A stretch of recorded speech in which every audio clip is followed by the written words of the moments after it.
نحمده ونصلي على رسوله الكريم اما بعد فاعوذ بالله من الشيطان الرجيم بسم الله الرحمن الرحيم رب اشرح لي صدري ويسر لي امري واحلل عقدة من لساني يفقهوا قولي۔ یہاں یہ مشہور سوال پیدا ہوتا ہے کہ جس امر کے لیے دعا کی جاتی ہے اگر وہ مقدر ہو چکا ہے تو بندہ دعا کرے یا نہ کرے، یعنی اگر کوئی بات ہماری تقدیر میں لکھ دی گئی ہے تو پھر ہم اس کے لیے دعا کریں یا نہ۔ کبھی سوال پیدا ہوا آپ کے دل میں یہ کہ اگر میری موت لکھ ہی دی گئی ہے تو پھر زندگی مانگنے کا کیا فائدہ؟ اگر کوئی بیمار ہے تو ہم زیوم کرنے سے تو مر ہی جانا ہے، اس کی صحت کی دعا کس لیے کرنا؟ کیونکہ اس کی تقدیر میں ہے کہ فلاں تاریخ کو یہ مر جائے گا۔ تو اگر وہ مقدر ہو چکا ہے تو بندہ دعا کرے یا نہ کرے، اور اس شک کی وجہ سے انسان کیا ہوتا ہے، پھر دعا نہیں کرتا اور وہ شیکی ہو جاتا ہے۔ شک انسان کو شیکی کر دیتا ہے۔ اس کا وقوع میں آنا لابدی اور ضروری ہے۔ لابد عربی میں کہتے ہیں لازم، اور اگر وہ مقدر نہیں ہے تو بندہ سوال کرے یا نہ کرے وقوع میں نہیں آئے گا۔ یعنی اگر کچھ ہونا ہے تو ہو جائے گا، نہیں ہونا تو نہیں ہوگا، دعا مانگنے کا کیا فائدہ؟ سمپل ورڈز میں عام طور پر لوگ اس طرح ریاکٹ کرتے ہیں۔ اس مغالطے کو، مغالطہ کیا ہوتا ہے؟ غلط فہمی کو ایک گروہ نے صحیح سمجھا، کہا ہاں بالکل ٹھیک ہے ایسے ہی تو ہے، اور دعا اور التجا کو بالکل چھوڑ دیا۔ اس بنا پر یہ گروہ اس امر کا قائل ہو گیا کہ سوال، دعا، التجا سے کوئی فائدہ حاصل نہیں ہو سکتا، کوئی فائدہ نہیں دعا کرنے کا، وہی ہوگا جو ہونا ہے۔ کچھ لوگ اس عقیدے کے قائل ہو گئے۔ یہ اس کی انتہائی جہالت اور دلالت و گمراہی ہے۔ ایسا سوچنا کیا ہے؟ جہالت، دلالت، گمراہی، شیطان کا ڈالا ہوا وسوسہ بیسیکلی۔ علاوہ ازیں اپنے مسلک میں یہ گروہ خود متناقض ہے، سیلف کنٹرڈکشن کا شکار ہے۔ خود متناقض، خود یعنی سیلف، متناقض یعنی کنٹرڈکٹری۔ اس کے مسلک یعنی اس کی سوچ اور طریقے میں جس پہ یہ چل رہا ہے باہمی تضاد اور تخالف یعنی مخالفت پائی جاتی ہے، یعنی سیلف کنٹرڈکٹری ہے۔ کیونکہ اگر یہ لوگ اپنے اس مسلک کو بطور کلی مان لیتے ہیں تو دنیا جہان کے تمام اسباب کا تعطل واجب اور ضروری ہو جاتا ہے۔ یعنی اگر بات یہی ہے تو پھر دنیا میں ہر سبب بیکار ہے، کوئی سبب بھی اختیار نہیں کرنا چاہیے۔ دعا بھی کیا ہے؟ سبب ہے نا، جیسے اور بہت سے سبب ہوتے ہیں کام ہونے کے۔ تو اگر اس کو آپ سمجھے کہ یہ کوئی فائدہ نہیں ہے، اس کا مطلب یہ ہے کہ دنیا میں پھر کسی بھی کام کے کرنے کا کوئی فائدہ نہیں ہے، کوئی سبب نہیں اختیار کرنا چاہیے۔ یہاں سے گھر جانا ہے چلے جائیں گے، گاڑی کی کیا ضرورت ہے؟ گاڑی منگائیں یا نہ منگائیں چلے جائیں گے۔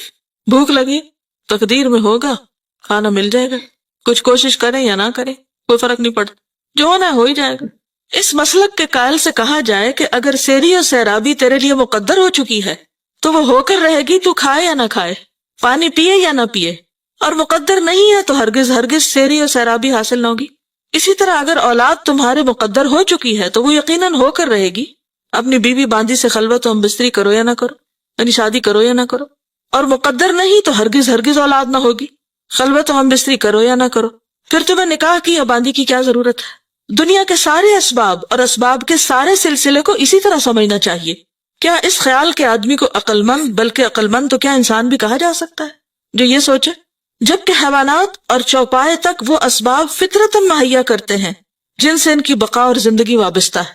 ان لوگوں سے تو حیوانات اور چوپائے زیادہ عقل مند ہیں اور سمجھدار کہے جائیں گے۔ یہ لوگ تو حیوانات سے بھی گئے گزرے، تو قرآن پاک میں آتا نا اولئک ھم کالانعام بل ھم اضل سبیلا، اور یہ کن لوگوں کے بارے میں ہے؟ جو اس طرح کی سوچ رکھتے ہیں، جو عقل سے کام نہیں لیتے، جو سوچتے نہیں۔ بعض اپنی فطانت اور زیرکی کا ثبوت دیتے ہوئے یہاں تک کہتے ہیں کہ دعا کرنا محض ایک تعبدی امر ہے۔ تعبدی کیا؟ یعنی عبادت ہے۔ دعا کا ہمیں حکم کیوں دیا گیا اور ہم دعائیں کیوں کریں؟ کیونکہ یہ عبادت ہے، اس ہم عبادت کر رہے ہیں۔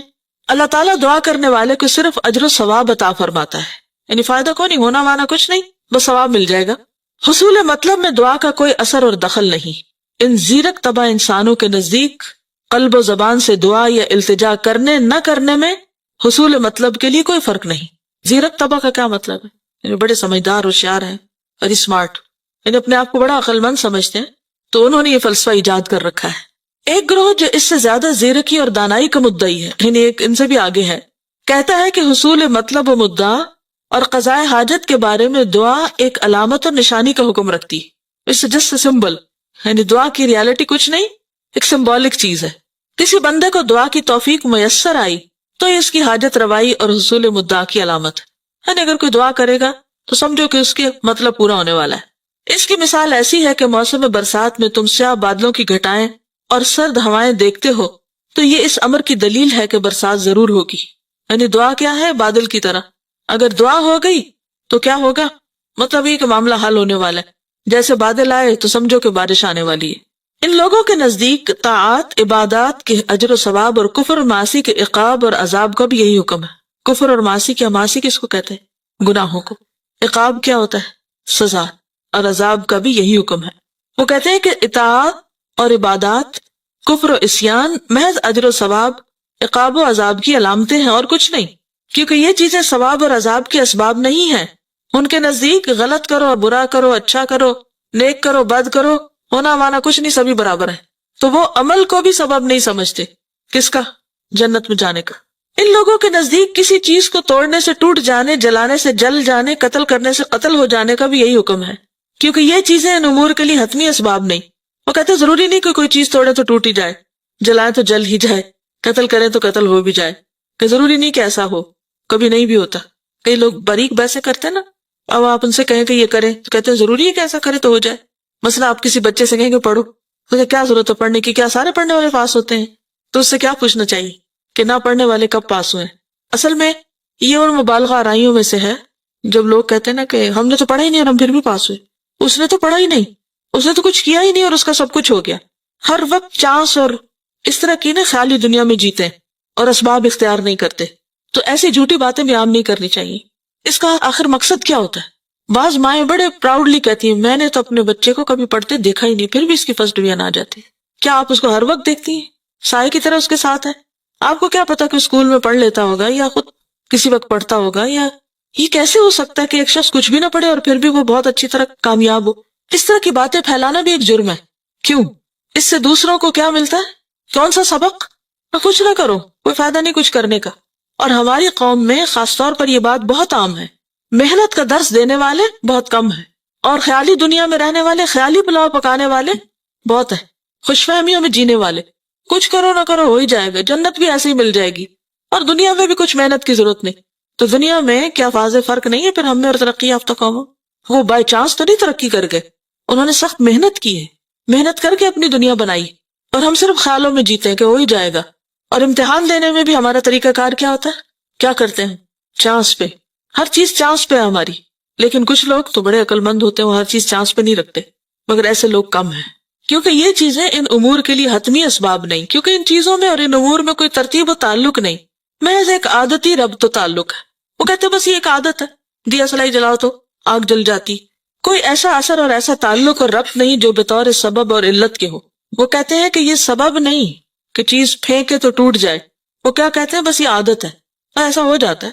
ان کا یہ قول ظاہر، عقل، شرع، فطرت اور تمام اہل عقل و بصیرت کے خلاف ہے. اس کو انڈر لائن کریں. کس کس کے خلاف ہے؟ عقل، شریعت، فطرت اور اہل عقل و بصیرت کے خلاف. بلکہ دنیا جہان کے عقل مند ارباب بصیرت ان کا مذاق اڑاتے ہیں. مذاق اڑاتے کا مطلب مذاق اڑاتے ہیں. سائل کے بیان کردہ دونوں مسلکوں کے علاوہ اس بارے میں ایک تیسرا مسلک ہے اور وہی صحیح مسلک ہے. وہ یہ کہ امر مقدور اور مقدر اسباب کے ساتھ ساتھ مقدور و مقدر ہوا ہے. کیا مطلب ہے اس کا؟ مقدور کیا ہوتا ہے اور مقدر؟ مقدور کس وزن پر ہے؟ روٹ کیا ہے؟ قدر سے، تقدیر سے. مقدور جو چیز مقدر میں رکھی گئی، ٹھیک ہے. اور مقدر بھی وہی ہے، دونوں سیم ہے، اسی لیے واو ان کو جمع کر رہی ہے. وہ یہ کہ امر مقدور و مقدر اسباب کے ساتھ مقدور و مقدر ہوا ہے. یعنی تقدیر کس کے ساتھ ہے؟ اسباب کے ساتھ جڑی ہوئی ہے. یہ بات سمجھ آئی ہے کہ نہیں آئی؟ جس کو نہیں آئی وہ ہاتھ کھڑا کر کے پوچھ لے اور میں اسے شاباش دوں گی. اسٹیٹمنٹ کی سمجھ نہیں آ رہی. امر کا کیا مطلب ہے؟ کوئی بھی کام، کوئی بھی چیز جس کی تقدیر لکھی ہوئی ہے یا وہ مقدر ہوا ہے کیسے ہوگا، اس کے ساتھ اس کا سبب بھی مقدر ہے، وہ بھی ساتھ لگا ہوا ہے، اس کی بھی تقدیر ہے، سبب بھی تقدیر کا حصہ ہے. اب سمجھ آئی؟ ہاں، یہ بالکل ایسے ہی کہ جیسے وہ اس روز کسی نے ایک بہت اچھا کمنٹ دیا تھا. کسی نے کسی بزرگ سے کہا کہ دعا مانگنے کا فائدہ نہیں کیونکہ جو تقدیر میں ہوگا لکھا جائے. تو انہوں نے کیا کہا؟ کیا پتا کہ تمہاری تقدیر میں لکھا ہو کہ تم دعا مانگو گے تو تمہارا یہ کام ہوگا. پھر یہی بات ہے، یہی بات یہاں پر ہے. ٹھیک ہے، اگر آپ یہ بات یاد رکھ لیں نا، تقدیر کا مسئلہ آپ کو آسانی سے سمجھ آ جائے گا. کیا کہ تقدیر سبب کے ساتھ بندھی ہوئی ہے. مثال کے طور پر آپ دیکھیے، جیسے یہ لائٹ لگی ہوئی ہے نا، تو یہ کس کے ساتھ بندھی ہوئی ہے؟ سوئچ کے ساتھ، اس بٹن کے ساتھ. یعنی آپ نے ساری محنت، کوشش، سب کچھ کی، لگا ہوا ہے ہر چیز، لیکن جب تک اس کو آن نہیں کریں گے نا، یہ سبب ہے اور یہ مسبب، جس کے لیے سبب اختیار کیا گیا ہے. تو اب آپ کہیں میری تقدیر میں ہوگی روشنی تو یہ جل پڑے گا، تو اب آپ کو کیا کرنا ہے؟ بٹن دبانا ہے، کیونکہ یہ بھی تقدیر کا حصہ ہے کہ آپ سبب اختیار کریں، یہ اس کے ساتھ ہے. ٹھیک ہے، آپ سمجھ آ گئے؟ شکر ہے. اور انہی اسباب میں سے ایک سبب دعا بھی ہے. ٹھیک ہے، دعا کیا ہے؟ سبب ہے. کوئی امر مقدور و مقدر محض بلا سبب مقدور و مقدر نہیں ہوتا. اس کو بھی انڈر لائن کر لیں، یہ آپ کو زندگی میں بہت فائدہ دیں گی، یہ باتیں کئی گتھیاں سلجھائیں گی. بلکہ اسباب کے ساتھ مقدور و مقدر ہوا. یہ جو بار بار مقدور و مقدر ہے نا، ایک ہی بات کو مختلف طریقوں سے کیا گیا تاکہ آپ بات سمجھ جائیں. پس بندہ جب کوئی سبب عمل میں لاتا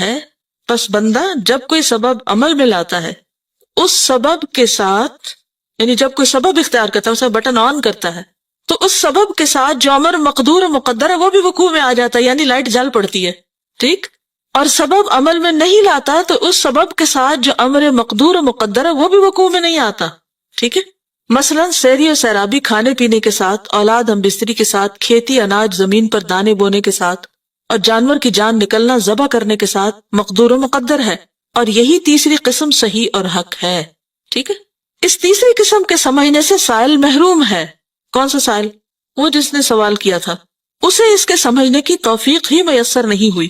اس تیسری قسم کے لحاظ سے دعا و التجا ایک قوی ترین اور زبردست سبب ہے. اسی لیے حضرت عمر کہا کرتے تھے، یا اللہ اگر تو نے ہمیں بدبخت لکھا ہے تو تو ہی ہمیں خوشبخت لکھ دے. تو دعا کرتے تھے وہ. اور دعا جو ہے وہ کس کو بدل دیتی ہے؟ یعنی یہ سبب ہے تو اس کی وجہ سے جو مسبب ہے اس میں بھی تبدیلی آ جاتی ہے. یمحو اللہ ما یشاء ویثبت، اللہ جس چیز کو چاہتا ہے مٹاتا ہے، جس کو چاہتا ہے برقرار رکھتا ہے. اس کے لیے کیا مشکل ہے کہ وہ کسی چیز کو لازم ہی کرے کہ نہیں ایسا ہی ہونا چاہیے، اللہ یہ کہ اس کی مشیت اس کا تقاضا کرتی ہو. کیا مطلب ہے اس کا؟ یعنی اس کا جو کریشن پلان ہے اس میں ویسا ہونا زیادہ بہتر، یعنی اس کی مصلحت اس بات کا تقاضا کرتی ہے.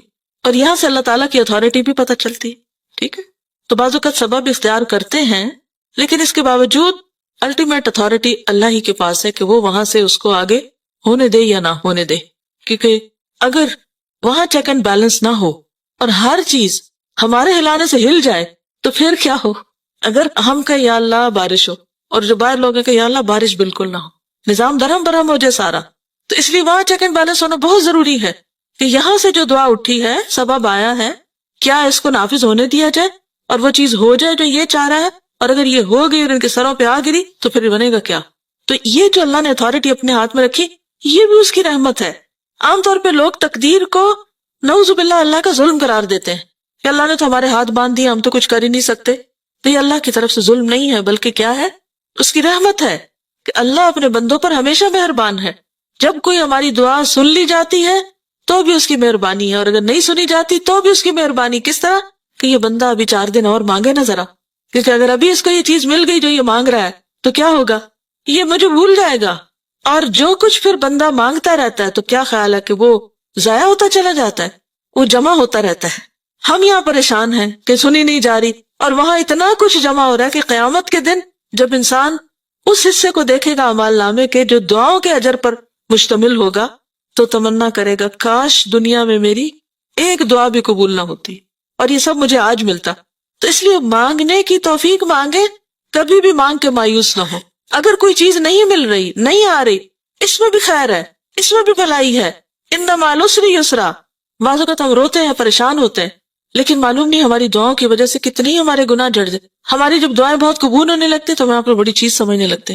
بعض اوقات غرور تکبر میں مبتلا ہو جاتے، بعض اوقات عبادت چھوڑ دیتے، کرنے کا کام چھوڑ کے بیٹھ جاتے. اللہ کو پتا ہے نا کہ اگر ہماری ساری دعائیں مان لیں گی تو ہم تو نقصان اٹھائیں گے. مثلا اگر بچے کی آپ ہر بات مانتے چلے جائیں تو کیا ہوتا ہے؟ ہماری عقل سمجھ تو اللہ کے مقابلے میں بچے سے بھی گئی گزری ہے. ماں اور بچے میں کتنا فرق ہوتا ہے، چند سالوں کا نا، کبھی 18-20 سال کا ہوتا ہے، کبھی تھوڑا بہت زیادہ یا کم. تو ماں اپنے آپ کو بڑی چیز سمجھتی کہ بچہ تو بالکل بے عقل ہے، اس کو تو کچھ خبر نہیں، تو اس کی ہر بات نہیں ماننی چاہیے. بعض اوقات جینوئن بھی ہوتی ہے تو ہم صرف اس لیے نہیں مانتے کیونکہ بچے نے کہی ہے، تو یہ بچہ ہے اس لیے نہیں اس کی مانی جائے گی. تو کتنی بھی پیار کرنے والی ماں ہو، بچے کی ہر بات کبھی نہیں مانتی، اور نہیں ماننی چاہیے، کیونکہ اس کی بعض باتوں میں اسی کے لیے نقصان ہے۔ مثلا اگر بچہ صبح اٹھے اور کہے میں نہیں اسکول جاتا، تو ماں کہو میں گلے سے لگاؤں تمہیں؟ مجھے یاد ہے میں جب چھوٹی ہوتی تھی تو میں رو دھو کے روز اسکول جاتی، میں جانے ہی نہیں چاہتی تھی، رو رو کے برا حال کر لیتی تھی، اور کیا سمجھتی تھی میں بہت ہی مظلوم ہوں اور میرے ماں باپ بہت ظالم ہیں۔ لیکن اب میں بعض اوقات کہاں اٹھتی ہوں کہ اگر میرے ماں باپ ذرا بھی ڈھیلے پڑتے تو میں کہاں خوار ہوتی، لیکن اس وقت ہمیں سمجھ نہیں آتی۔ اسی طرح استاد بعض اوقات سختی کرتے ہیں اور ہم ان کو بہت ظالم سمجھتے ہیں، حالانکہ وہ سختی ہمارے حق میں اچھی ہوتی ہے۔ تو بہرحال میرے نزدیک جو چیز اچھی ہے میں اس پہ رو دھو کے دعا مانگ رہا ہوں۔ اب تو دے تو تیری رحمت، اور تو نہ دے تو میں پھر بھی ناراض نہیں، کیونکہ اس میں بھی میری ہی بھلائی ہے جو تو مجھے نہیں دے رہا، کیونکہ اگر مجھے مل جائے وہ جو میں مانگ رہا ہوں تو ہو سکتا ہے وہی میرے لیے ہلاکت کا باعث ہو جائے، تو یہ بھی اس کی رحمت ہے۔ بس اگر کسی امر مقدور کا وقوع دعا کے ساتھ مقدر ہے تو پھر یہ کہنا کسی بھی طرح صحیح نہیں کہ دعا سے کوئی فائدہ نہیں، جس طرح یہ کہنا صحیح نہیں کہ کھانے پینے اور دیگر حرکات اور اعمال سے کوئی فائدہ نہیں ہو سکتا۔ یقیناً حصول مطلب کے لیے دعا اور التجا سے زیادہ کوئی چیز مؤثر، مفید اور نفع بخش نہیں، اور اس سے بڑھ کر کوئی دوسرا سبب نہیں۔ کس سے بڑھ کر کوئی دوسرا سبب نہیں؟ دعا سے۔ اسی لیے آپ کوشش کے ساتھ دعا بھی لازمی کریں، ٹھیک ہے؟ یعنی دونوں چیزیں ساتھ ساتھ چلیں گی، یعنی ظاہری اسباب بھی اور دعا والا سبب بھی۔ مثلا ایک کام کو کرنے کے لیے، مثلا گھر میں داخل ہونا ہے آپ نے، تو آپ کیا کرتے ہیں؟ اپنی لاک کھولتے ہیں، اندر داخل ہوتے ہیں، داخل ہو گئے، ساتھ کون اور داخل ہو گیا؟ شیطان بھی داخل ہو گیا۔ اب وہ آ کے فتنے پھیلا رہا ہے، لڑائی جھگڑے کرا رہا ہے اور غلط کام ہو رہے ہیں گھر میں۔ اب آپ کیا کرتے ہیں کہ آپ دروازہ بھی کھول رہے ہیں اور اس کے ساتھ ساتھ دعا بھی پڑھ رہے ہیں، تو آپ ایک حفاظت کے ساتھ داخل ہو رہے ہیں، گھر سے باہر نکل رہے ہیں تو بھی یہی بات ہے۔ اب آپ دعا تو پڑھیں اور دروازہ نہ کھولیں تو یہ بھی درست نہیں، آپ دروازہ کھولیں اور دعا نہ پڑھیں یہ بھی درست نہیں، تو بہتر کیا ہے؟ بالکل اسی طرح بیمار ہیں آپ، دوا لینی ہے آپ کو، ایک یہ ہے کہ دوا نہ لیں اور صرف دعا کریں، اور دوسرا یہ ہے کہ دوا لیں اور دعا نہ کریں، اور تیسرا یہ ہے کہ دوا بھی لیں اور دعا بھی کریں۔ دوا بھی سبب ہے، دعا بھی سبب ہے، ان دونوں میں سے بھاری سبب کون سا ہے؟ دعا۔ لیکن اس کا یہ مطلب ہرگز نہیں کہ مضبوط یا بہترین سبب لینے کی وجہ سے آپ نے دوسرے سبب کو اگنور ہی کر دیا، تو اس کو ساتھ لے کے چلنا ہوگا، یہی اللہ کا حکم ہے۔ واضح؟ اچھی طرح واضح کہ جب بھی کوئی مشکل پیش آئے، کوئی بھی کام کرنا ہو، کوشش پلس دعا، صرف اپنے زور بازو پر بھروسہ نہیں کرنا۔ کس پہ بھروسہ کرنا؟ اللہ پر، کہ سائی ہماری طرف سے، اتمام اللہ کی طرف سے، ہم کوشش کریں گے، کام کو مکمل کرنا اللہ کے ذمہ ہے۔ وہ جیسے فارسی کا ایک شعر ہے نا، سپردم بتو مائے خیشرا تو دانی حساب کمو بیشرا، کیا مطلب ہے؟ کوئی پتہ نہیں۔ سپردم بتو، میں سپرد کرتا ہوں تیرے، مائے خیشرا، اپنی حقیر کوشش، تو دانی، تو جانتا ہے، حساب کمو بیشرا، کمی بیشی کا حساب تو جانتا ہے، یعنی مجھے جتنی سمجھ تھی میں نے کام کر دیا، اب یا اللہ تو اس کو پار چڑھا، میں نے کشتی بنا دی، تو اب جب بیٹھنے لگو تو کیا کرو؟ نوح علیہ السلام نے جب کشتی بنائی تھی تو اللہ تعالیٰ نے کیا فرمایا؟ کیا کرو اب سوار ہوتے وقت؟ کون سی دعا؟ کشتی بنا کے دعا پڑی نا، تو کشتی بنانا کیا تھا؟ سبب، ایک سبب اختیار کرنا، لیکن کشتی پر بھروسہ نہیں، ٹائٹینک پہ بھروسہ نہیں، اس کے لیے کیا ضروری ہے؟ دعا۔ کوئی بھی کام آپ کریں، اسی لیے آپ دیکھیں کہ نبی صلی اللہ علیہ وسلم کی جو دعائیں ہیں ہر موقع کے لیے، ہر موقع کے لیے، اور اس میں ہمارا ہی فائدہ ہے، ہمارے لیے پروٹیکشن ہے، ہمارے لیے اطمینان ہے۔ حضرات صحابہ کرام رضوان اللہ تعالی علیہم اجمعین، چونکہ اللہ کے رسول اور کتاب و سنت کو سب سے زیادہ جاننے والے اور دین کو سب سے زیادہ سمجھنے والے تھے، اس لیے اس سبب دعا کو تمام اسباب سے زیادہ اہمیت دیتے تھے، سب سے پہلے یعنی کام کے آغاز میں بھی، اختتام پر بھی، اور نہایت اہتمام کے ساتھ اس پر عمل کرتے تھے۔ وہ دعا اور التجا کے شرائط اور آداب کے پابند تھے۔ حضرت عمر نے دشمنان اسلام کے مقابلے میں دعا ہی کے ذریعے بارگاہ الہی میں نصرت و امداد اور فتح و ظفر کی التجائیں کی، اور اکثر اوقات صحابہ کرام فرمایا کرتے تھے، لستم تنصرون بکثرۃ وانما تنصرون من السماء، کثرت افواج سے تمہیں فتح حاصل نہیں ہوتی بلکہ آسمان سے اللہ کی جانب سے نصرت ملتی ہے۔ کامیابی کہاں سے ملتی ہے؟ اللہ کی طرف سے۔ مزید فرماتے تھے، انی لا احمل ہم الاجابہ ولكن ہم الدعاء فاذا الہمت الدعاء فان الاجابۃ معه، مجھے اجابت دعا کی فکر نہیں، یعنی دعا کی قبولیت کی فکر نہیں، فکر ہے تو دعا کی. جب دعا کی توفیق دی گئی تو اجابت تو اس کے ساتھ ہی ہے. اذا سألک عبادی انی فانی قریب اجیب دعوت الداعی اذا دعان. اجیب یعنی جب آپ پکارتے ہیں تو اللہ کی طرف سے کیا وعدہ آ جاتا ہے؟ اجیب، اجابت ہو جاتی ساتھ ہی. کسی شاعر نے اس مقصد کو اپنے شعر میں یوں ادا کیا ہے: لو لم ترد نیل ما ارجو واطلبه من جود کفیک ما علمتنی الطلبا. اور اس کو عودتنی بھی پڑھا گیا، علمتنی کو. ٹھیک ہے، ترجمہ کیا ہے؟ اپنے دست سخا یعنی سخاوت سے اگر میری طلب پوری کرنے کا تو ارادہ نہ کرتا تو مانگنا مجھے نہ سکھایا ہوتا. اگر تو نے میری آرزو پوری کرنے کا ارادہ نہ کیا ہوتا تو مجھے مانگنا ہی نہ سکھایا ہوتا.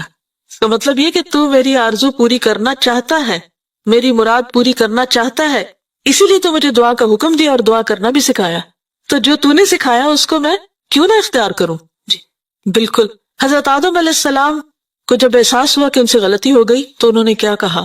وَتَلَقَّى آدَمَ مِن رَبِّهِ كَلِمَاتٍ فَتَابَ عَلَيْهِ. تو اللہ ہی نے سکھایا نا آدم کو، کیونکہ انہیں یہ بھی نہیں پتا تھا کہ اب کیا کروں، کیسے مانگوں. تو اللہ نے کلمات سکھا دیے. تو اگر اللہ نے دعائیں قبول نہیں کرنی تھی تو سکھائی کس لیے؟ واضح. پس جس شخص کو دعا القاء کی گئی یعنی دل میں ڈال دی گئی، دعا و التجا کی توفیق عطا کی گئی، تو سمجھ لینا چاہیے کہ اس نے ضرور اجابت دعا کا ارادہ فرما لیا. چنانچہ اللہ سبحانہ وتعالیٰ کا ارشاد ہے: ادعونی استجب لکم، المؤمن 40-60. تم مجھ سے مانگو میں تمہاری دعا قبول کروں گا. مزید ارشاد ہے: وَإِذَا سَأَلَكَ عِبَادِي عَنِّي فَإِنِّي قَرِيبٌ أُجِيبُ دَعْوَةَ الدَّاعِ إِذَا دَعَانِ. البقرہ 186. جب میرا بندہ مجھ سے مانگتا ہے تو میں اس کے قریب ہوتا ہوں، دعا کرنے والے کی دعا قبول کرتا ہوں. حضرت ابو ہریرہ سے مروی ہے کہ رسول اللہ صلی اللہ علیہ وسلم نے ارشاد فرمایا: من لم يسأل اللہ یغضب علیہ. ترمذی کتاب الدعوات. جو آدمی اللہ تعالیٰ سے نہیں مانگتا اللہ تعالیٰ اس پر خفا ہوتا ہے. یہ آیتیں اور حدیثیں اس امر پر دلالت کرتی ہیں کہ اللہ تعالیٰ کی رضامندی اسی میں ہے کہ اس سے دعا کی جائے، اس سے دست سوال دراز کیا جائے، بندے اس سے مانگے اور اس کی اطاعت اور عبادت کریں، کیونکہ دعا جو ہے وہ عبادت بھی ہے اور اللہ نے بندے کو اپنی عبادت کے لیے پیدا کیا. تو گویا جو بندہ دعا نہیں مانگتا وہ اپنے مقصد زندگی کو بھی پورا نہیں کرتا. ظاہر ہے کہ جب اللہ تبارک و تعالیٰ راضی ہوتا ہے تو ہمہ قسم کی خیر اور بھلائی اس کی رضامندی اور خوشنودی ہی میں ہے. جس طرح کہ ہمہ یعنی تمام قسم کی آفتیں اور مصیبتیں اس کے غضب، خفگی اور ناراضگی میں ہیں. حضرت امام احمد بن حنبل نے کتاب الزہد میں ایک حدیث قدسی نقل کی ہے: انا اللہ لا الہ الا انا اذا رضیت بارکت ولیس لبرکتی منتہا واذا غضبت لعنت ولعنتی تبلغ السابع من الولد. میں اللہ ہوں، میرے سوا کوئی معبود نہیں. جب میں کسی سے راضی ہوتا ہوں تو اسے میں اپنی برکت سے نوازتا ہوں اور میری برکت کی کوئی انتہا نہیں، اور جب میں کسی سے خفا ہوتا ہوں تو اس پر لعنت بھیجتا ہوں اور میری لعنت اس کی 7ویں اولاد تک پہنچتی ہے، نسلوں تک اثر جاتا ہے. تو اس لیے کس چیز سے بچنا چاہیے؟ ہر اس کام سے جس سے اللہ کی ناراضگی. گناہوں کو بس اللہ کی ناراضگی کے ڈر سے چھوڑ دینا چاہیے کہ اس کا وبال نہ بھگتنا پڑے. عقل اور نقل، فطرت اور تمام ملل و اقوام اور پرستاران مذاہب کا تجربہ رہنمائی کرتا ہے کہ اللہ رب العالمین کا تقرب، اس کی رضامندی اور اللہ تعالیٰ کی مخلوق اور اس کے بندوں کے ساتھ نیکی، بھلائی اور احسان، اللہ تعالیٰ کی طرف سے ہر قسم کی خیر اور بھلائی حاصل کرنے کا سب سے بڑا سبب ہے، اور اس کے خلاف عمل کرنا ہمہ قسم کے شر اور برائی کا سبب ہے. کیا خیر و بھلائی کا سبب ہے؟ اللہ کا تقرب، رضامندی، اللہ کی مخلوق اور اس کے بندوں کے ساتھ نیکی، بھلائی اور احسان. یعنی جب آپ بندوں کے ساتھ بھلائی، نیکی اور احسان کرتے ہیں تو اس سے کیا ہوتا ہے؟ اللہ کی طرف سے آپ کو بھی بھلائی، خیر اور برکت نصیب ہوتی.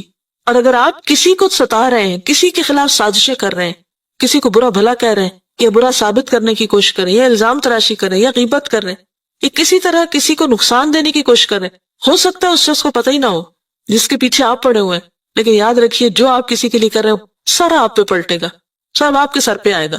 جب بھی کسی کو دکھ دینے لگے تو سوچیں یہ میں اس کو نہیں اپنے آپ کو دینے لگی ہوں، تو آپ کا ہاتھ فوراً رک جائے گا، کیونکہ کوئی بھی شخص اپنے آپ کو نہیں دینا چاہتا.